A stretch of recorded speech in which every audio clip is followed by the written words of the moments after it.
Welcome to A Pint With Seaniebee, another episode. Thank you all for your messages of support and your likes. Please continue to share it if you can, if you have time. And if you have even more time, it would be great if you could leave a review on iTunes. For some reason, they like to get reviews, or they like podcasts that have been receiving reviews.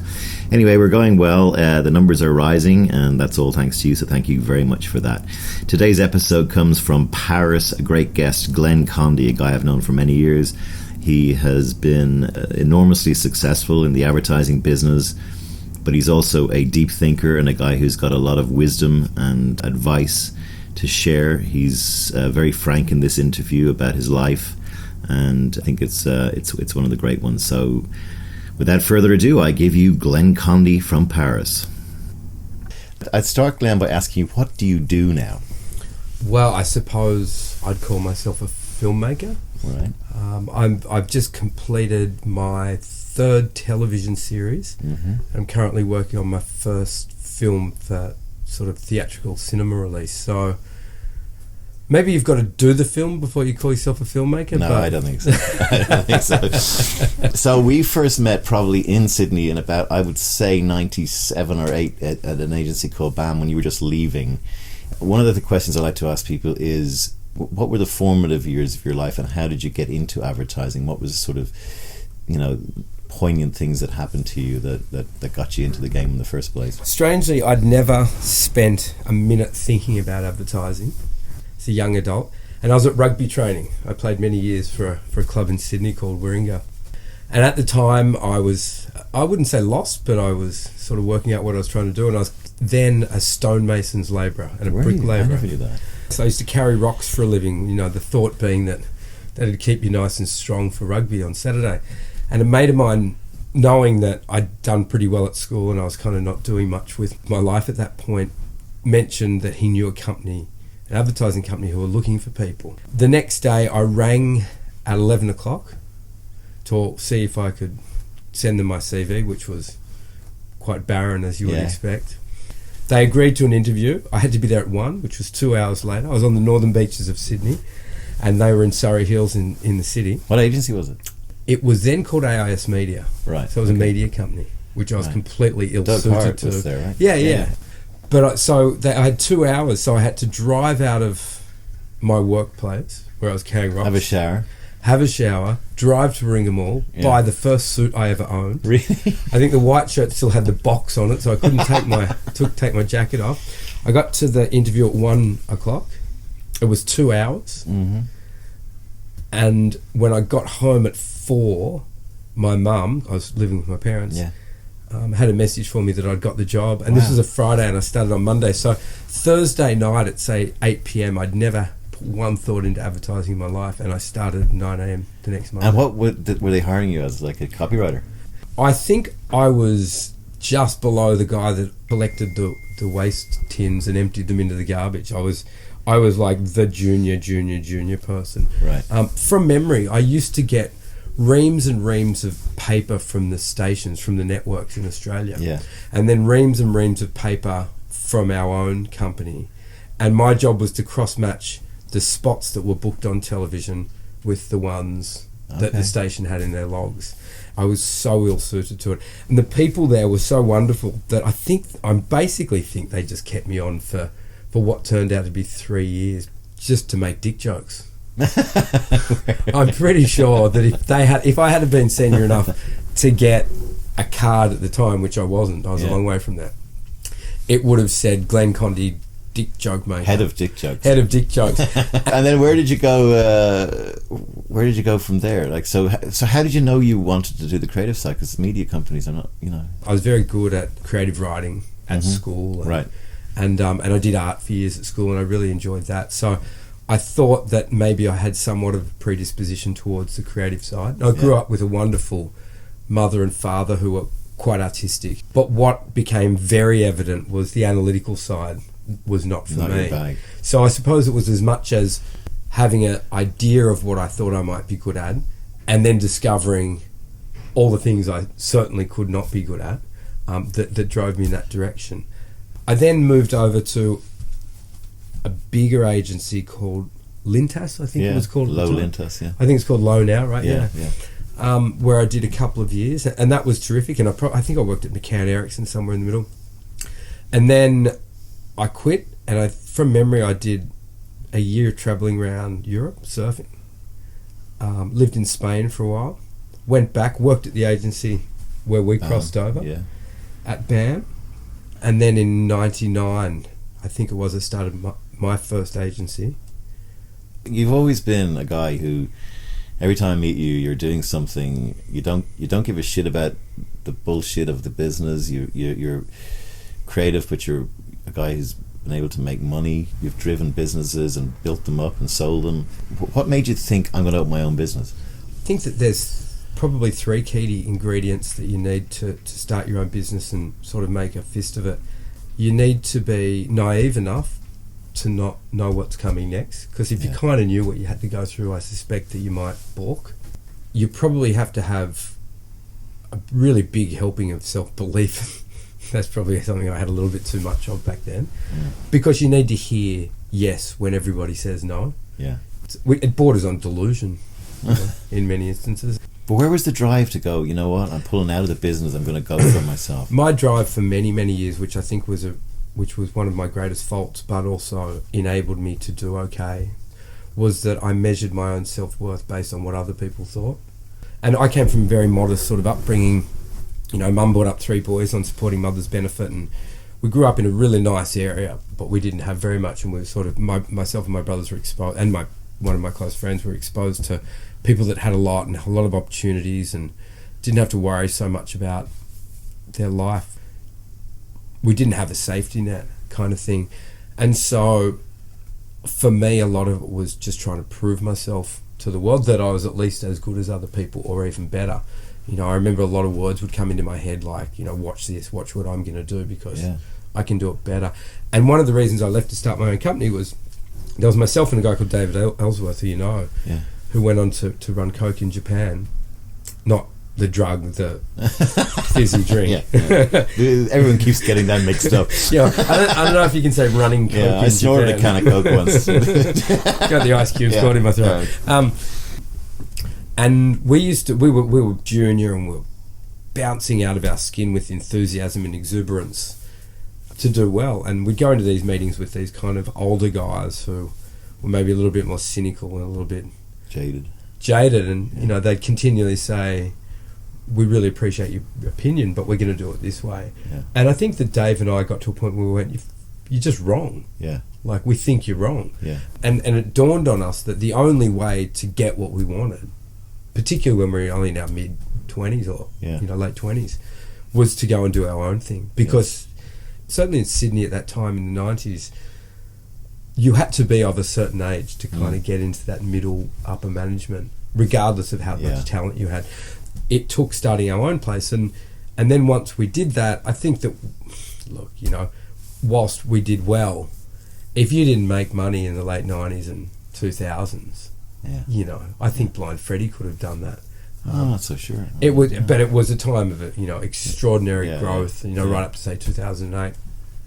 And we were doing a new thing. You know, we were doing much more innovative and you know, non-conventional style of advertising, and you know, CRM. So what was the crux of it? It was a lot of experiential. I mean, I think it was mainly just taking an unconventional approach to things, doing a lot more things in real life. This is before we had, you know, digital platforms.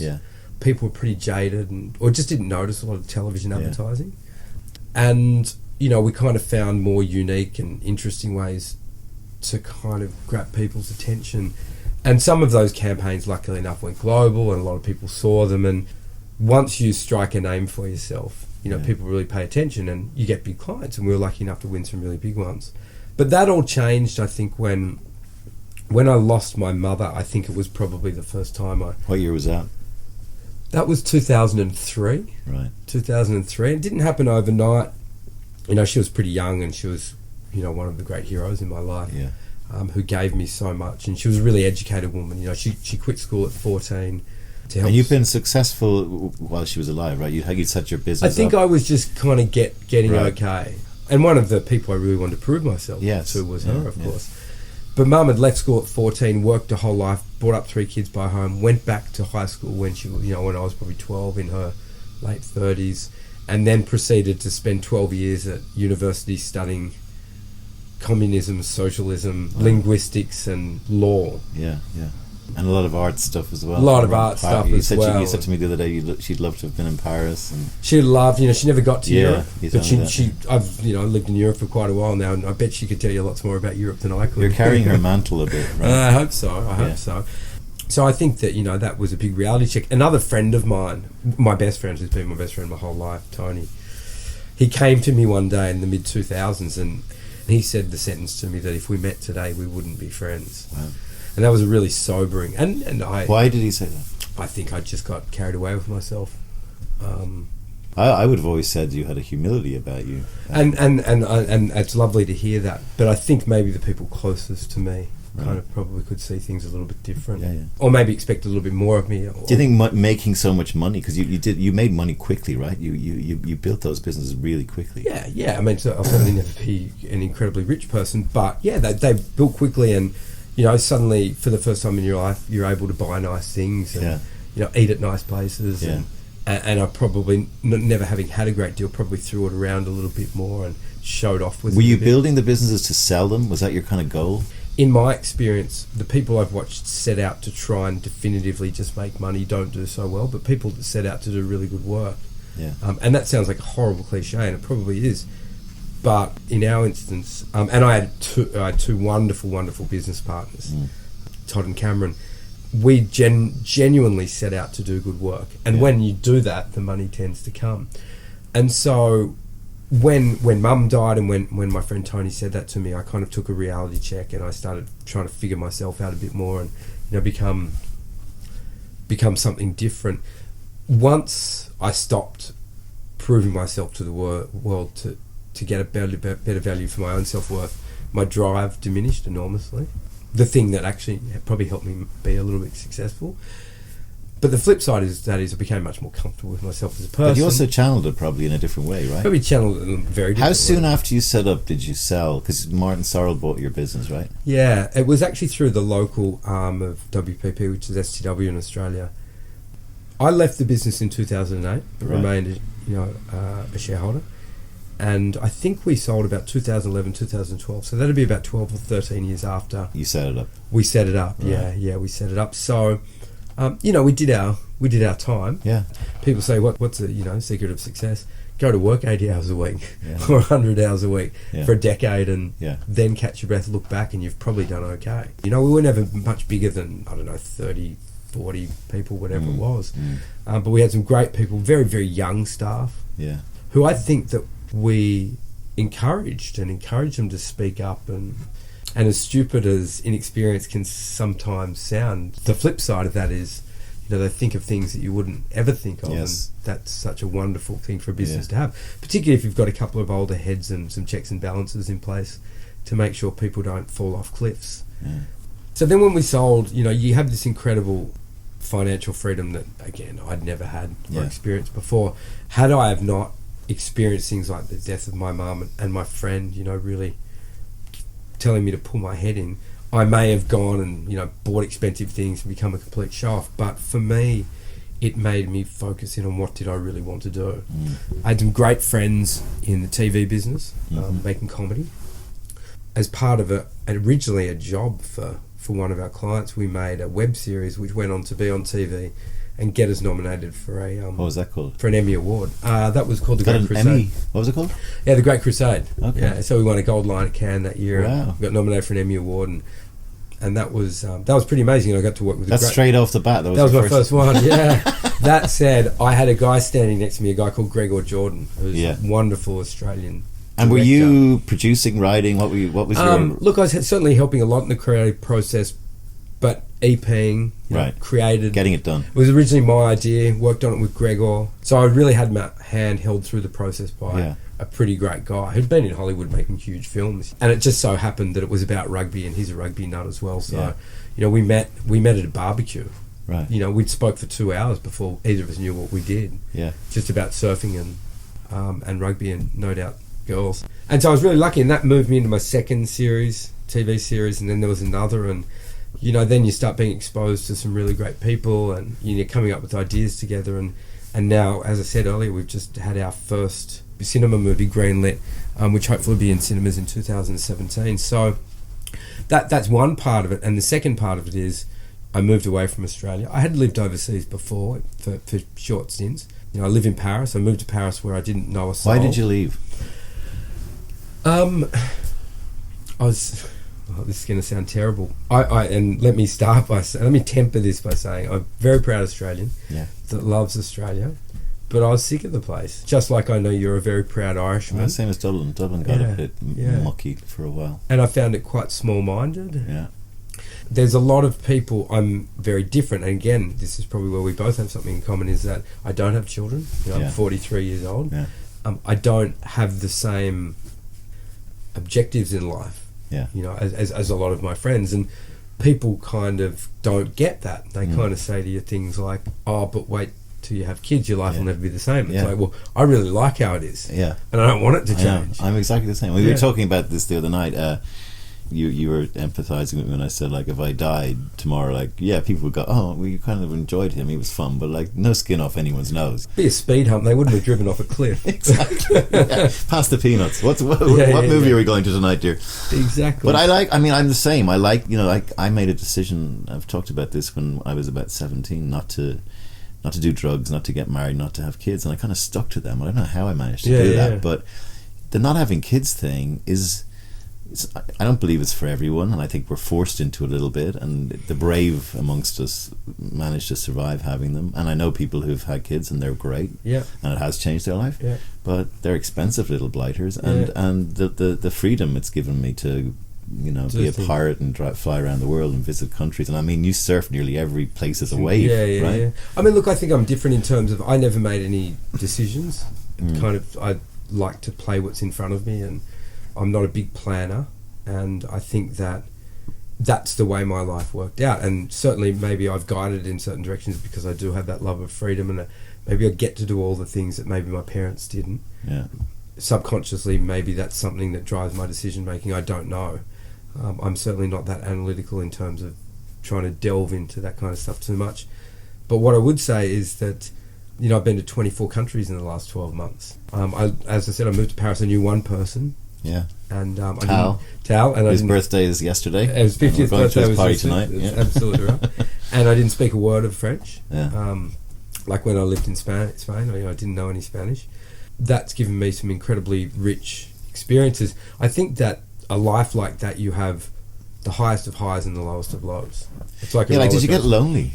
I had some horrible. I remember some mornings waking up on Monday morning and knowing I had dinner with Tal on Friday night and nothing in between, which forces you to do a few things. Firstly, go and discover the city. Yeah. There's 648 art galleries in Paris, and I've been to 102 so far. Right, brilliant. You have to go into bars, coffee shops, and just start talking to people. Yeah. And now I've got a great circle of friends that are Parisians, and I was sitting at a dinner table the other day, and with a bunch of my friends, and one's Flemish and one's from Lebanon, and there's another English guy, and there's 3 people from Paris, and going back to leaving Australia, that's an incredibly rich.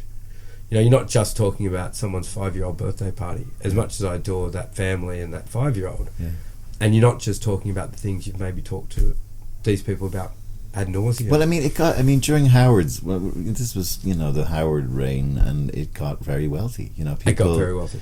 And Dublin, the same thing happened in Dublin. And the great thing about Dublin is the hangdog, underdog nature of, actually, we can always have a pint, we have a chat and a sing-song.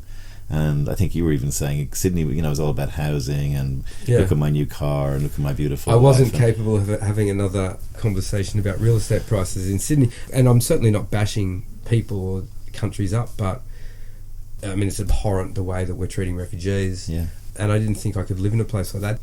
I'd have great friends, and these are really terrific people that live in 250 square metre houses with that again as a yard, saying we have to move out because it's not big enough for our 2 kids. The average Parisian family of 2 kids grows up in a 60 or 70 square metre apartment. So this is rubbish. But also, I think one of the really big holes is that in Europe, and particularly in France, You cannot get through the education system without studying philosophy at some point. Wow. It's just not possible. Right. To my understanding. You would never study philosophy in an Anglo-Saxon country unless you're maybe in the third year of university and you take it as a specific elective. Yeah. Now, we're going to have computers. I'll teach us to count. We'll probably never need to count anymore. Yeah. You know, mathematics is not so relevant as it was maybe 50 years ago in school. However, we never embark on how to think. Yeah. And I think it's an enormous hole in the psyche of Anglo-Saxon countries. Yeah. And maybe others that don't as well. I think that it's a big insight, because I think I haven't heard that before, and I think it's... I've only scratched the surface of interrogating the way I'm able to think. And was that one of the reasons you came to Paris? Just the sophistication that's here? I don't know if it was that. I tend not to do so much analysis on what I kind of act much more intuitively. Yeah. You know, and like, fuck, it's Paris. Yeah. I walk around. Yeah. So, you know, some of my friends at home say, my God, why on earth would you live in Paris? Have you been there? Yeah, yeah. Walk around, look up. Yeah. And then tell me why on earth you'd ever want to leave. Yeah. You know, there's obviously some incredible things about Australia that I miss, but like every city you live in, as you well know, there's pluses and minuses, and if the pluses are bigger than the minuses for any more point in time, then you want to stay. So, but going back to thinking, if somebody like ourselves, if people like ourselves have just scratched the surface in terms of interrogating their own thought process, cognitive processes, and we have a real reason to do that. For people that don't, you know, they're going to have so little comprehension of why they behave in the way they do. So when you do talk about mass media influencing people's thoughts and all that kind of stuff, it just makes so simple sense to me. And maybe I'm oversimplifying things. No, I agree. I mean, that if you're taught to think better, I mean, I'm so critical on organised religion or any religion. Many people that maybe are a little bit more confident in their own thinking kind of abandon faith. Just like, you know, we thought the world was flat until you know, we sailed around it. I mean, there's certainly absolutely no evidence. No, and those things are then abandoned. So and show me some evidence and I might start thinking. And it's so amazing that we've disproved so many things in organised religion, and the church tends to go, yeah, you're right. It is round after all. Or, there is no limbo. There is, you know, or whatever What it is. about all the dead babies? But then they kind of get on with it. It doesn't get torn down. I know. And look, I understand back in the day, there needed to be some sort of carrot and stick to keep people from total anarchy, but now we've got to this enlightened point that we really need those kind of... How do you feel about the future of the world, like in a big macro sense? For somebody like me, who I much prefer change, and what my old boss of mine used to call constant whitewater. What does that mean? Just, you know, everything's always changing. There's no still lakes. You can't control what's around you. You're just part of the chaos, and you kind of ride it as you go. That's exactly right. I'm so comfortable in that, and I feel like the world will only become more and more as, you know, the pace of change increases and all those things. That if I was born today, I'd be incredibly excited. I wish I could live for maybe we'll be able to. Maybe someone will invent a pill. You know, I remember when we first got email, and, you know, you like me, we didn't have email in our first jobs. I didn't even have a computer in my first job. Your people would say, I'll be able to do my 5-day week in a day and a half. Yeah. You know, or 2 days. Paperless. Which is wonderful if they then took the next 3 days off. Yeah. But instead what happened is you just start doing 2 weeks work in a week, and then 3 weeks, and then 4 weeks. And as a society, and I suppose, you know, this goes back to everybody's thirst for money and, you know, success. We just want to do more and more and more and more and more. And I think that if you work really hard for more than a couple of years or a few years, you got to stop, because if creative stuff has to come out, then at some point it's got to go in. And if you're going to work 80 hours a week, there ain't much going in. When I left the business and I took 2 years out, you know, to write, ostensibly to write, I wrote a play, but one of the things that just struck me was how insignificant the whole thing was, and the amount of hours, as you say, talking on conference calls and about nothing, about like jam or something that's just like, how do we say, should we say it's extra strawberry or fruitier strawberry, you know. And when you step clear of it, you go, the lack of importance to this. Plus, by the way, in a bigger issue, the amount of time and effort and brains and money that is spent doing this thing that doesn't need all that attention, doesn't need necessarily all that money, and probably could be going to better use for the world brain power. And I know it's a bit right on, but you know what I mean, that this whole idea that the creativity and the talent that is wasted, I think, in the ad business. I mean, I think that and maybe this is my mum speaking, I'm just a mouthpiece, but in a capitalist system, you are always going to reward financially unimportant things. You know, like, as you quite rightly say, there's some brilliant, talented people that work in creating things to sell things to people that they don't really want. Yeah. You know, effectively, that's what we're doing. Whilst I read in The Guardian this week that junior doctors are being employed across Britain on a starting wage of £22,000 a year. Yeah. I mean, something's way upside down. Yeah. And teachers and nurses. When a first year copywriter is probably getting £35,000, you know, and teachers and nurses, which are the obvious examples. So the world is upside down in that respect. That said, in a capitalist system, that it can only be that way, because the things that generate revenue are the ones that are going to be able to pay better and attract better talent and all that kind of stuff. So, you know, I can't see that changing in a hurry, and regulation doesn't seem to, you know, it works to a point, but as we've seen, complete regulation in a socialist or communist style system is going to break down at the hands of human self-interest. And so you're always going to have these really unimportant things that you talk about ad nauseum, and as you say, you come out of an 8-hour day and all you've accomplished is deciding you've used the word juicy rather than fruity on a jam label. Yeah. But I think that's a really great process to go through, because as a human being, if you can then question that and say, well, you know, and like I said, when I lost my mum, you go, well, tell me what part of that she'd be really proud of. You know, I think that what attracted me to television first and now films is just being able to tell a story that people may or may not like. You know, there's a pretty great feeling when you watch somebody watching something that you've done and laughing, smiling, crying. The right place. You know, and I've had experienced a tiny fraction of that, and hopefully we'll get to experience more. But that's a great feeling, and much like I used to be terribly jealous of. I grew up amongst a lot of tradespeople. Yeah. You know, plumbers and bricklayers and all these kinds of people, and there was these two kids at the beach, or when I say kids, people my age, and very early they became carpenters and then builders, and they'd stand back and look at a house. Yeah. You know, I built that house. And it'll be there forever. And they'll be there forever, or, you know, for 50 years. Till the apocalypse, at least. Whatever. And I've never experienced what that feeling's like, but I imagine it's a pretty great one. Yeah. For me, just being able to create something that people wanted. That's meaningful, yeah. What's the new movie about? Tell us about that. It's a romantic comedy, and as a 43-year-old, never married single man, I'm the perfect person to, you know, to make a romantic comedy. But I'm very lucky. I've got two. It was really the work of myself and a couple of friends, Miranda and Josh. It's been a great experience so far. You know, getting the point where the project's greenlit. From here on, you know, making it is going to be a great experience too. It's like a house, because I made one with Tony Redman, and at the very least you have a DVD of a movie you make, and you know it didn't really set the world on fire, but I'm quite proud of it. You know, and it was a thing that we did. So what else is in the future for you? Do you, like you said, you like to take the ball as it comes to you? So are you just going to keep allowing life to take you wherever it takes you, or do you have any master plan? Or I certainly don't have any master plan. You know, after I make the first film, if it does well, maybe there's a second, maybe there's a third, maybe it's like, no financier would ever talk to me again. I don't know. I doubt that. I hope not as well. But I think that's kind of the short term one. You know, to be quite frank, my working hours are pretty not that much. You know, I get to sort of bounce around the world as it kind of takes my fancy. Yeah. Which I enjoy enormously. You know, what would you say to someone like someone who's the young you today coming at it? What would be like some of the things that you pass on to these people, or any regrets that you've had that you would have done differently? I've had a couple of moments in my career that done over I'd probably do a little bit differently.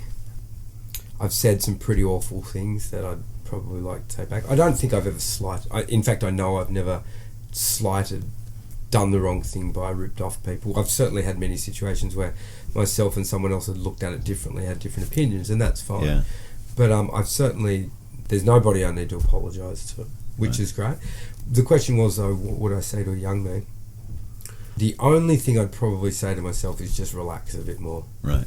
And I think that I probably wouldn't be the first person to say that.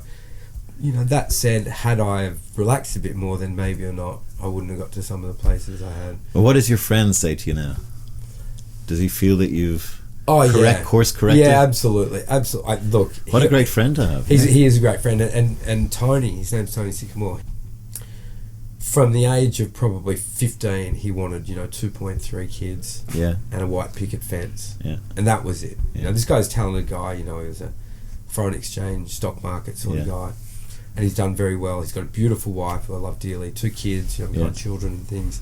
And he's as happy as a pig in mud. Great. He absolutely got his own. I don't think he's ever understood mine. Yeah. But he certainly has a healthy respect. My best friend as well, Mick Hennigan, who is very similar. He has 3 kids and wife, and he's actually just moved to Paris. Maybe I'll put you two in touch. but look, I have a great respect for his life and what makes him happy. And I think whilst it probably took him a little bit longer, purely because I'm a little bit different to most people, is that he has a healthy respect for mine. A lot of people say to you that you're living a dream, and because you're traveling the world and you're doing fun things a lot and not working so much, and not necessarily. I got to say to him, it's not your dream, it's mine. Because you've got 2 kids who you love dearly and a wife and a nice house, and you take your kids. They think that we're really happy all the time and that we're partying all the time and that we don't get any lows, but we get the same lows. Plenty of loneliness and there's lots of moments where you question what you've done. I agree. And you're doing it all by yourself as well. Yeah, I agree. Which is something that's probably, as when you have a partner that you might, love, for instance, things get a lot easier because, there are some compromises, but... Problem halved, shared. Yeah, the victories are sweeter because you did them together, and the pain's lessened because, you go through it together. So, but both sides have their positive negatives, but I don't think people that don't get it will ever get it. I agree. They don't understand and that's okay. And that's okay. Yeah. And I have absolute tolerance and respect for that. It used to frustrate me enormously. Yeah. Till you figure out eventually that they're never going to change, and everybody likes to be respected and thought well of and all that kind of stuff. And sometimes where people can't get their head around you. And I mean, I'm certainly not some wacky, crazy. We're just doing it slightly differently. Doing it slightly differently. Yeah. Anyway, that was amazing. I loved that chat, and next time I am over here or with this little contraption, let's try and do another one, see where you've gone to and see how this movie goes. Yeah. So thanks a million, Glen Condie. See you next time. Thanks, mate. Bye-bye.